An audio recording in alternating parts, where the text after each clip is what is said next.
Hello everyone, it's me Ghost Trick here, and today I actually want to make a video on what I thought is the best Pokemon era generation set. You get the whole thing, one of those worthless videos, but you might watch anyways. So I tried to go into this as little bias as possible. I mean, of course I'm going to have my favorites, but I tried to step back, take a look at every set and what they all had to offer, and then do an evaluation of what I thought was the best set.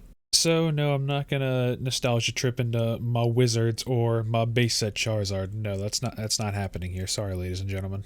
I may do a video later, like putting all the generations in a list, but I'm just gonna yank the fucking cord. Let's just do this. I'm just telling you what I think the best era is. So let's just get it out of the way. I think the third gen TCG era was the best era. And I can already see you guys trying to counter argue it of why it's not. Just let me get my argument out there first. So I'm going to start with this third gen era. It didn't have the best start in the entire world. It was pretty average.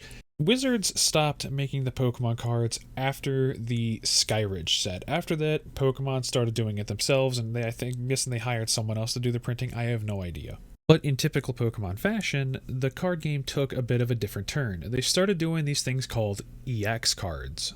Now, they still kept the E-Series logo that second generation WotC cards had. They just kind of updated it and made it a bit more modern. It wasn't like as encompassing over the card as the old E-Series logos were. Now, I myself, and I know a bunch of other people, we don't like that old E-Series logo because it just doesn't seem to fit well. It seems to be obscuring the card.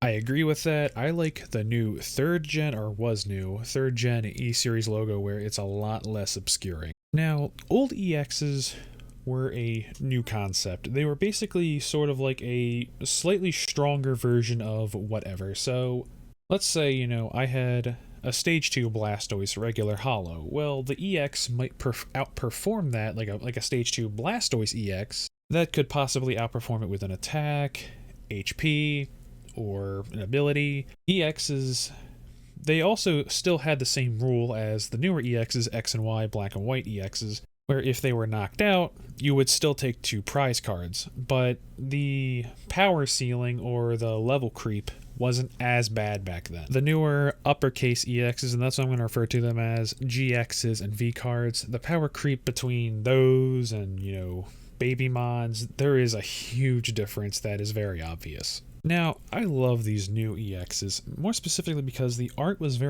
something different, and it is worth mentioning that they did drop the E logo. I actually don't mind the E logo at all. I just didn't really like the old WotC era E logo. But the EXs, they had an art style that I don't feel is replicated anymore. It kind of felt like it was an updated version of the first and second gen cards, more specifically the first gen like base set, where it's like the holos, they had a very distinct background, kind of like a pattern, but not really. Like the EXs had some of them had like a really dark and vicious and almost menacing background feel to it, like they were black and red or black and silver. It was really, really cool. And oh, the foiling was just beautiful. Oh, I love it. There's nothing else like it. It just went with it so well. Foiling today has nothing on it, okay? That's all I can say right here. And even like the regular mods or the regular holos and reverse holos, I feel like they had nailed it on the head. I felt like, that was just the perfect generation of art where it felt like there was a bit of everything. You had some like the 3D little clay model Pokemon, the crochet Pokemon, the hand-drawn little out of stylish, then you had like the digital art. It had a little bit of everything for everyone. And during the early days,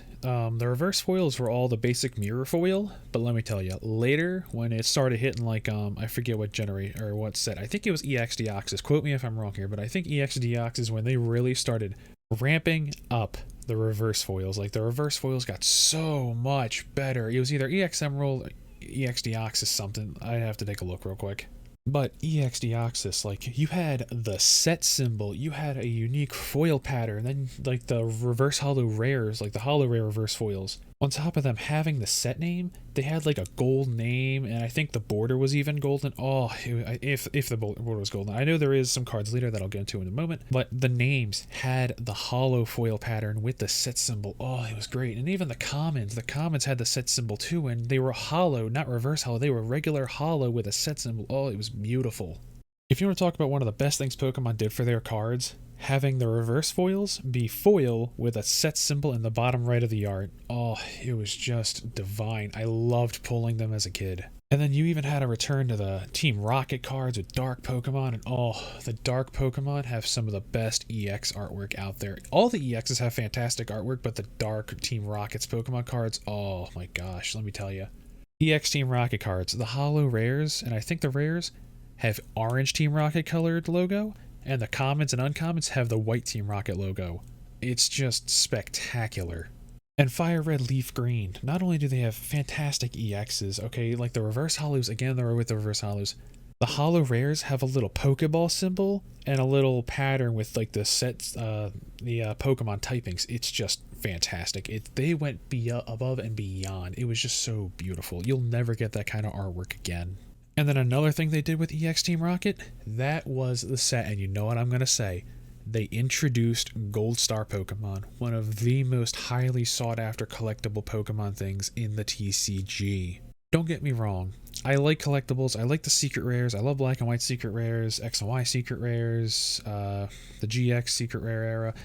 I like the idea of secret rares, but Gold Stars I think are what you should really strive for in a collectible.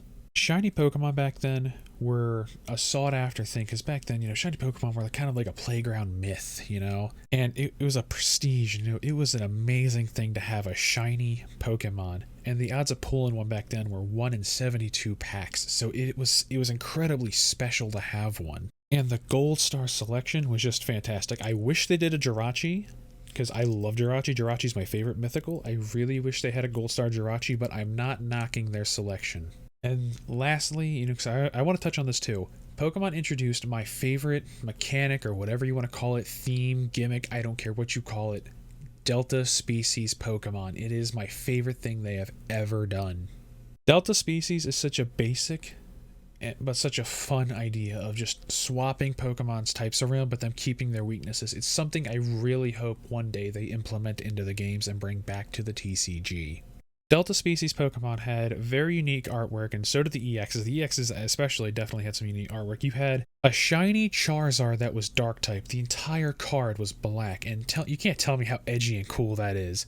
Same for Mew. Mew Gold Star, blue Pokemon. It was water type. Red shiny Gyarados Gold Star was a fire type. Oh, it was just so goddamn cool. I can't tell you enough. I love that era so much. I actually completed Holon Phantom's complete reverse holo with the Gold Stars near mint, all 4 booster pack artworks, and both theme decks. That's how much I love the Delta era, and I'm actually working on the rest of them right now. Another cool thing too is that, you see, the Pokemon card game is very hand-holdy to the video games. They don't like to stray away very often.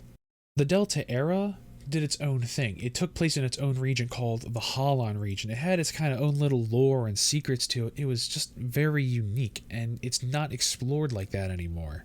The Delta Reverse Holo is just fantastic, and if you have a Holo Rare Reverse Holo Delta, the entire border is like a gold, and so is the name, and it has just such a fantastic holo pattern. It's not really a pattern, it's more like a mirror foil, but it's still really good. I genuinely wish Pokemon would break off from the hand-holdiness of the video games and try to go off and do its own thing more often, because I do feel like the video games are holding it back a lot. I also kind of wish, some more of my favorite Pokemon could have gotten a Delta Species form, like Groudon, or, a whole bunch of other cards like that, because there's a lot of Pokemon I would have loved to have seen Delta Species, because Mewtwo has 2 Delta forms. Rayquaza has 3, I think. They did a lot of the same Pokemon twice or 3 times, but people like Groudon, or Pokemon like Groudon, Kyogre, they didn't get anything. It kind of bums me out a little. So yeah, that's my reasons anyways for I think why 3rd gen is definitely the best gen in the TCG era. It was definitely the most unique. It did the most experimental things. They worked. They were just beautiful. I felt like Pokemon was really trying to get its thing together and just be the best darn TCG out there and just try. It was just fantastic. I love the 3rd gen, and nothing can make me change that opinion about it. It's just so nostalgic for me, and opening all those packs, and all the eras are nostalgic for me. I've opened 2nd gen, I've opened 3rd gen, I've opened 4th gen, 5th, 6th, 7th, 8th. I opened all the gens, but 3rd gen really holds a special place because of what it did for the TCG, what it tried to do, and what it succeeded at. I really don't feel like any of the gimmicks or ideas for third gen failed at all. I feel like they all did it really well, and third gen is just peak. Third gen is what Pokemon should strive to be, something unique, new, and fascinating ideas, and beautiful artwork. Anyways, that was me, Ghost Trick. I appreciate your time. I hope you all have a wonderful day. If you liked the video, thank you. I'd appreciate a like. If you dislike it, then feel free to dislike it. And if you want to toss me a subscribe, I appreciate those too. I hope you all have a wonderful day.